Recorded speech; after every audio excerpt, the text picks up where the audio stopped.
Mes amis, bien le bonjour. Je vois énormément de gens dans vos rangs qui doutent que l'immigration soit une richesse.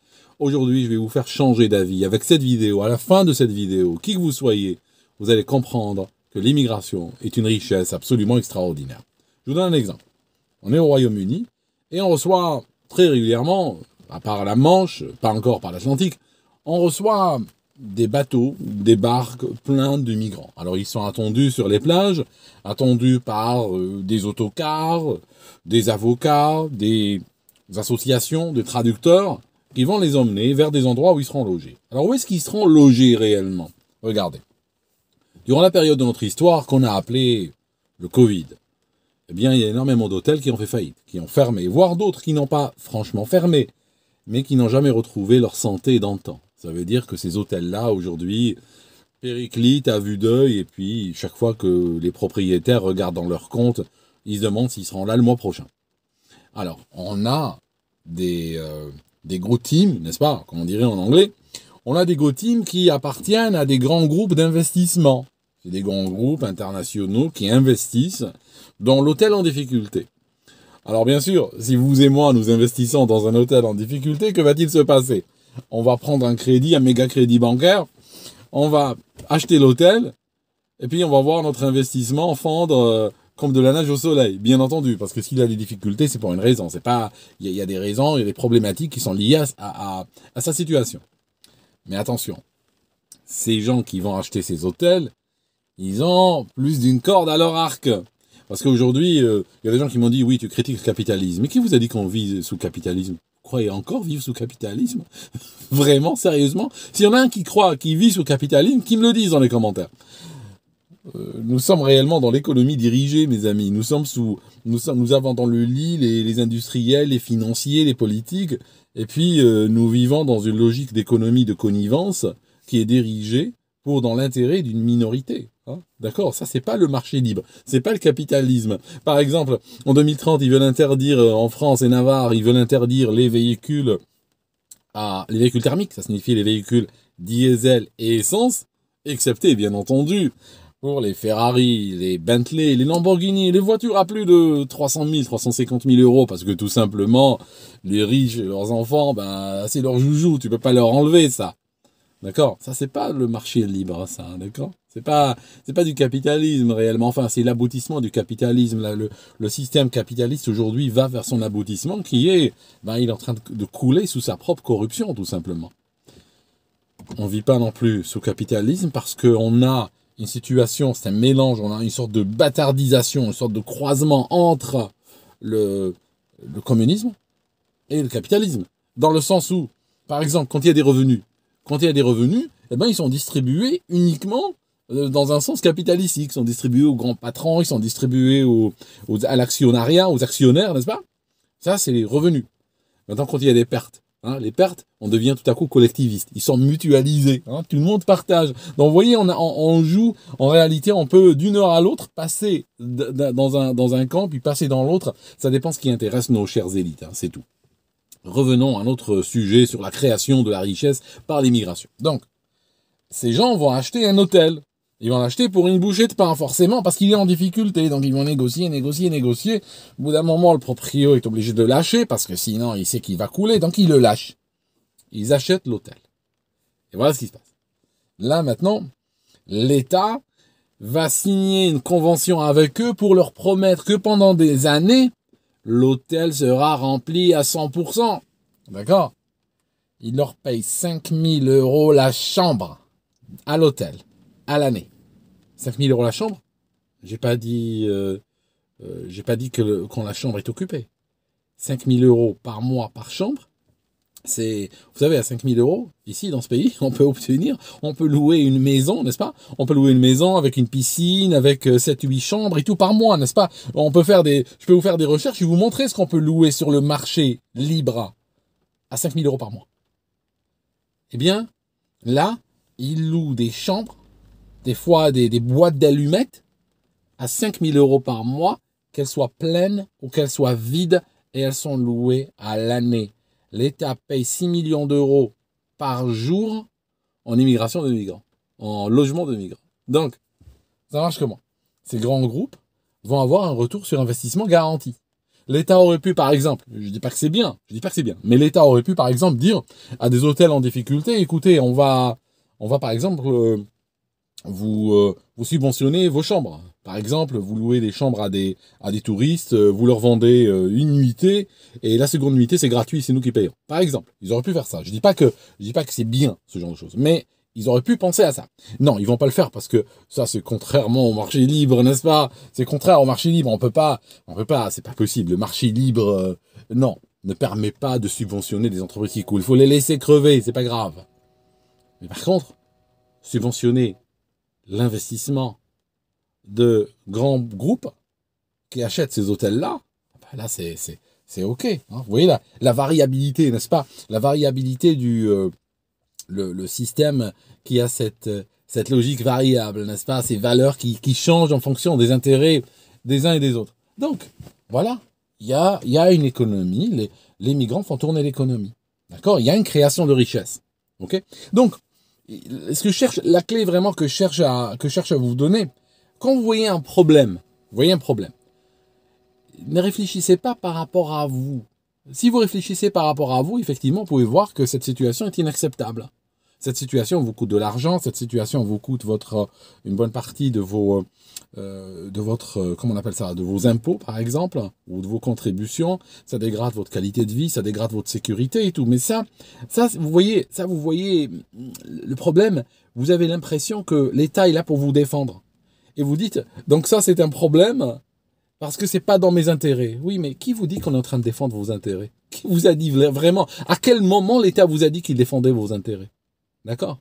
Donc, s'ils vous disent que les migrants sont une richesse, ben croyez-les, je vous assure qu'ils vous mentent pas. Oui, c'est une richesse, c'est vrai. Pas pour vous, une richesse, mais il y a une richesse qui est en train d'aller dans les bonnes poches. Et pour ces gens-là, je vous assure, c'est une richesse. Quand vous regardez, par exemple, les gens qui sont aujourd'hui, qui travaillent pour des grands groupes, d'accord, qui font des boulots absolument, comme je vous ai dit hier, la livraison des aliments à domicile et tout ça, il faut des salaires extrêmement bas parce que le business model de ces entreprises ne fonctionne que s'il y a une forme d'esclavage. Il y a que l'esclavagisme qui permet à ces business de marcher. Et une fois qu'ils ont une main-d'œuvre corvéable, effectivement, là c'est bon. Alors vous allez dire que si on regarde à l'échelle du pays, la somme est très négative. C'est-à-dire que pour un migrant qui va finir à pédaler pour une compagnie de livraison de repas à domicile, il y en a 100 qui ne vont jamais pouvoir s'insérer sur le plan économique. Et ils seront pris en charge par l'État. Oui, c'est vrai. Oui, ça c'est vrai. Mais vous savez, il y a un dicton algérien, je vais vous le dire, je vais vous le traduire pour qu'on soit d'accord. Il dit « L'khaïn bash maba rabah ».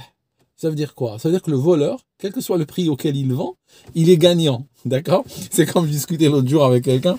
Vous savez, une époque, quand tu achetais un parfum, tu vas chez, je sais pas moi, tu vas chez Chanel ou autre, tu achètes un parfum, un cadeau d'anniversaire ou pour toi ou autre. Eh bien, il te fourguait dedans, il te mettait dedans des échantillons. Des échantillons où c'est écrit interdit à la vente, c'est écrit un échantillon gratuit et tout ça. Et aujourd'hui, de plus en plus de marques, quand tu achètes chez eux, ils te donnent pas ça. Ils te donnent pas ces échantillons.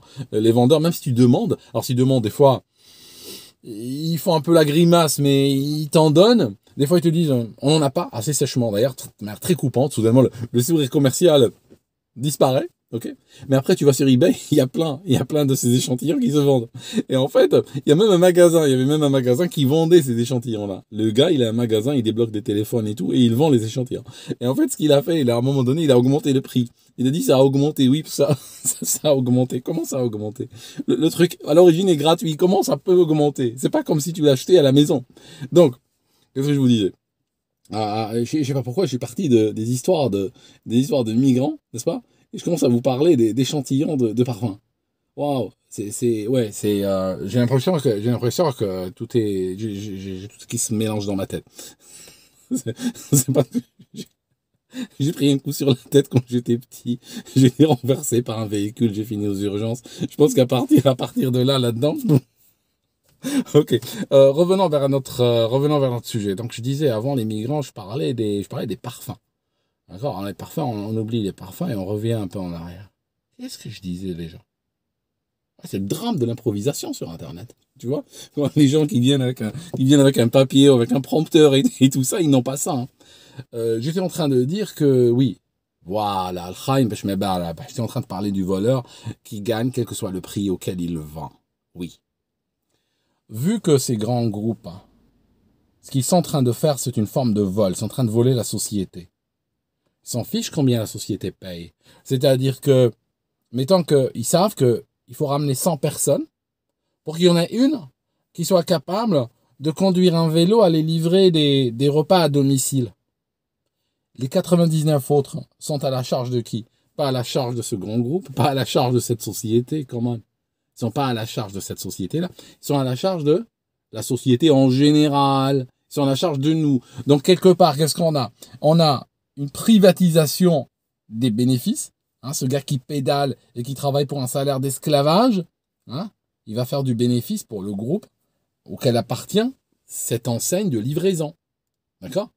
Les 99 autres qui ne travaillent pas, qui sont dans une cité, ou qui sont parqués quelque part dans un hôtel à 5000 € la chambre, ceux-là sont pris en charge par qui? Pas par cette société, ils sont pris en charge par nous, par la collectivité. Donc on a la mutualisation des pertes. Et c'est ça le système dans lequel nous vivons. C'est même la signature. Voilà. Un autre détail, j'aimerais vous dire, avant de partir. Vous savez que ce que j'adore maintenant, ce que je vois, regardez un truc génial. Regardez sur Twitter ou ailleurs, sur votre réseau social préféré. Regardez les papes ou les ténors de l'extrême droite, comme aujourd'hui ils parlent, ils ont la voix, ils osent la voix, ils proposent des solutions, ils ont droit au chapitre, ils sont retweetés, likés, commentaires, tout ça. Génial, j'adore mes amis, le plan marche à la perfection. Vous savez c'est quoi le plan? Hein, vous savez c'est quoi le plan à votre avis? C'est quoi le plan? Alors regardez les 20 ou les 30 dernières années de la politique française, c'est quoi le plan? Le plan, c'est remonter l'extrême droite. C'est pour l'avoir au deuxième tour. C'est clair, mes amis. Chaque fois que l'extrême droite est en train de partir doucement dans l'oubli, qu'est-ce qu'il faut faire? Il faut capitaliser sur un événement, n'est-ce pas, le plus bordélique possible. Remonter l'extrême droite dans l'opinion, mais juste assez, pas trop. De sorte que on va se retrouver dans les élections avec un candidat du système. Face à qui? Face à un candidat ou une candidate de l'extrême droite au deuxième tour, forcément. Mais il faut remonter l'extrême droite juste suffisamment, pas trop, juste assez pour qu'elle arrive au deuxième tour. Et après, il y aura quoi? Après, au deuxième tour, on va avoir, allez, le classique, j'adore celle-là, les humoristes, les chanteurs, les loges maçonniques, les universités, les entreprises, les églises, tout le monde qui appelle à voter contre la haine. Voilà, c'est le plan. Et en fait, ça marche tout le temps. Pourquoi? Parce que le citoyen lambda, le lecteur lambda, il a une mémoire de 3 jours. D'accord? Regardez, moi, je me suis plaint, je me suis pris, j'en ai pris sur la gueule avec cette histoire de Naël. Je parlais d'exécution sommaire et tout ça, les gens sont montés au créneau, Aldo, oui, je pensais pas que t'étais comme ça, t'as viré gauchiste. Regardez d'ailleurs la barre où elle est, la barre entre le gauchiste et le non gauchiste. Alors la barre maintenant elle est placée au niveau de l'exécution sommaire. Si tu es contre ou si tu as une réserve sur l'exécution sommaire d'un rebeu, c'est que bon, t'as viré gauchiste. Hein. La barre, vous voyez, moi j'ai pas changé en réalité, je vous dis un truc. Moi, j'ai jamais changé sur le plan politique, en fait. C'est le spectre politique qui change. Moi, je suis au même endroit, et la terre est en train de glisser sous mes pieds, de sorte que je me réveille le lendemain, je suis dans un autre pays, je suis dans un autre endroit, sur le plan idéologique. Vous voyez le truc? Mais il y a un élément quand même important. Si vous regardez à l'époque, quand il y avait les gilets jaunes, qui se faisaient éborgner par la police, je disais pas, moi, je faisais pas des cagnottes pour la police. Je disais pas que c'était bien. D'accord? Voilà, je suis contre la violence policière et j'étais toujours constamment contre. Il n'y a pas de changement. Moi, j'ai pas changé. Je suis toujours au même endroit. Je suis contre les flics qui éborgnent avec le LBD qui ont créé des gens. Moi, j'ai vu des têtes. On se croirait que les mecs venaient de la Première Guerre mondiale. Ça signifie depuis la Première Guerre mondiale où on voit ces images de gens qui ont été défigurés à l'époque. On n'a pas vu d'images comme celle des Gilets jaunes. Ça a été causé de manière vicieuse par la police. Je dis pas par la police en tant qu'institution, quoique, hein, les gars, ils étaient en uniforme, hein, les mecs qui ont fait ça. Hein, ils étaient équipés, tout ça. Donc, quelque part, hein, je veux dire, ils sont pas venus de Mars. Hein, je peux aussi jeter l'opprobre, comme on dit, sur toute l'institution. Moi, ma barre... Et il y a des gens qui disent, oui, mais tu respectes pas la police et tout. Non, non, non, au contraire, ma barre est très élevée. Ça veut dire que, regardez, imaginons que je sois, que j'ai envie de sécuriser, je sais pas moi, j'ai envie de sécuriser mon quartier ou autre. Et puis que je recrute pour cette sécurité-là, je recrute une bande. Je recrute une bande de voyous quelque part, je leur dis, écoutez, on vous paye, on a fait une collecte dans le voisinage, on vous donne de l'argent et vous occupez de notre sécurité. Alors si 3 jours plus tard, j'entends les balles claquer, et puis ils ont ouvert le feu, ils ont tiré sur des gens qui peut-être rôdaient là, qui avaient l'air un peu louches, tout ça, ils les ont abattus, ils ont tiré peut-être même sur des gens au passage et tout. De la part d'un gang, je serais pas étonné, je serais pas d'accord, mais de la part d'un gang d'hommes de main, effectivement, qui sont dans une logique de mercenariat, je ne serais pas étonné. Mais quand on recrute, hein, parce qu'on est les employeurs de la police, hein, figurez-vous, quand on recrute de la police, on place la barre très très haut. Et on aimerait bien une diffusion. Les gens m'ont dit, oui, tu dis pas diffusion, c'est un anglicisme, je sais pas, oui, ils ont raison même. Je m'attends de leur part à régler les problèmes, n'est-ce pas, hein, on va pas les diffuser, on va plutôt les régler en français. Régler les problèmes sans en arriver à l'effusion de sang, c'est tout. Voilà, c'est tout ce que j'ai dit. Quant à votre histoire de, oui, le flic était menacé par la bagnole, les images ne disent pas ça, mes amis. La preuve, quand il a tiré sur le conducteur, il a tiré avec quoi? Il a tiré avec un missile. Un missile aurait fait exploser la voiture sur place. Il a tiré, il a fait quoi le conducteur? Il s'est crispé sur la pédale d'accélérateur, la voiture est partie. Quand la voiture est partie comme un missile, est-ce qu'elle a touché le flic? Non. Non. D'accord? Est-ce qu'elle a touché un autre membre du public? Non. Touché personne. Donc il n'y avait pas de danger immédiat. D'accord? Ça veut dire que même si le flic n'avait pas tiré et que le jeune aurait accéléré de la même manière, il n'aurait causé de danger ni pour le flic, ni pour les passants.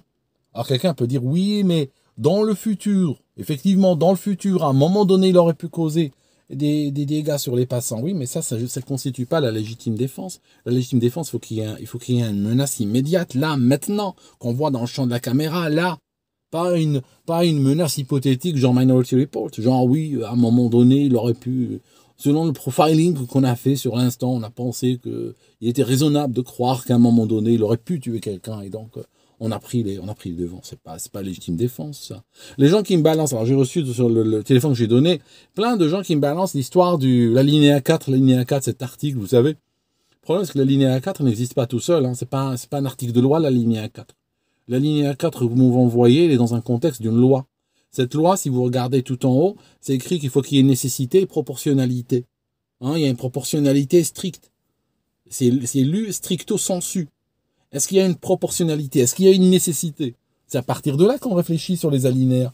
On ne va pas prendre un alinéa et l'utiliser comme loi à lui tout seul. Sinon, on peut regarder dans le reste du code et on peut trouver des absurdités complètes si on oublie le préambule, si on oublie la première partie, d'accord, de l'article. Si on oublie la première partie de l'article, on saute juste à l'alinéa qu'on prend isolément, c'est clair qu'on va arriver à des aberrations monstres, hein, comme ici.